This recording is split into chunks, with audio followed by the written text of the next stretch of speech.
टुंग टुंग साहूर, उसके पास बंगला, दौलत और गाड़ियां थीं, लेकिन उसकी आदतें बेहद जिद्दी थीं। उसे जो चीज पसंद आ जाती उसे हासिल करना उसके लिए जरूरी हो जाता था। उसके गैर कानूनी कलेक्शन में चोरी की गाड़ियां शामिल थीं। एक दिन वह अपनी बाइक पर चाय पीने के लिए होटल पर जा रहा था कि उसे मंत्री जी की चमचमाती गोल्डन कार पसंद आ गई। उसने तुरंत बाइक मंत्री जी के कार के सामने अड़ा दी और मंत्री के पास आकर बोला, ये उतर जा। मंत्री जी को उतरना पड़ा और फिर टुंग टुंग गोल्डन कार को लेकर भाग गया। बेचारा मंत्री कुछ नहीं कर सका क्योंकि मंत्री से ज्यादा पावर टुंग टुंग के पास थी। अब उसके कलेक्शन में एक नई कार जुड़ चुकी थी। वह चुराई हुई गोल्डन कार टुंग टुंग को बाकी कारों से पसंद थी।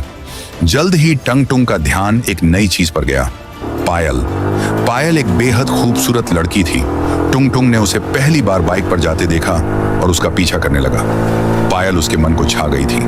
उसके बाद पायल एक विशाल महल में घुस गई और टंग टुंग भी उसके पीछे महल के अंदर घुस गया और सीढ़ियों के पास चुपके से देखने लगा। वह महल किसी और का नहीं बल्कि राइस्टार का था।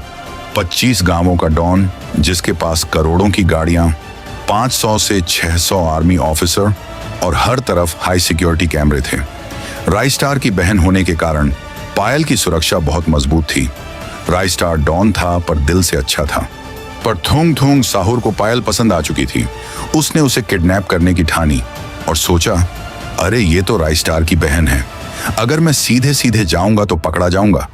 मुझे कुछ तो तरकीब लगानी पड़ेगी जिससे सांप भी मर जाए और लाठी भी ना टूटे।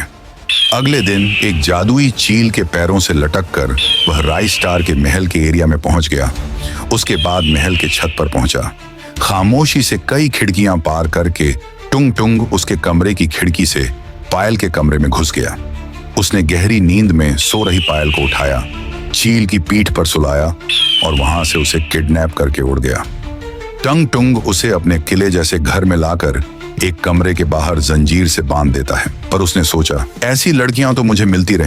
पार्ट 2 देखने के लिए चैनल को लाइक एंड सब्सक्राइब करें।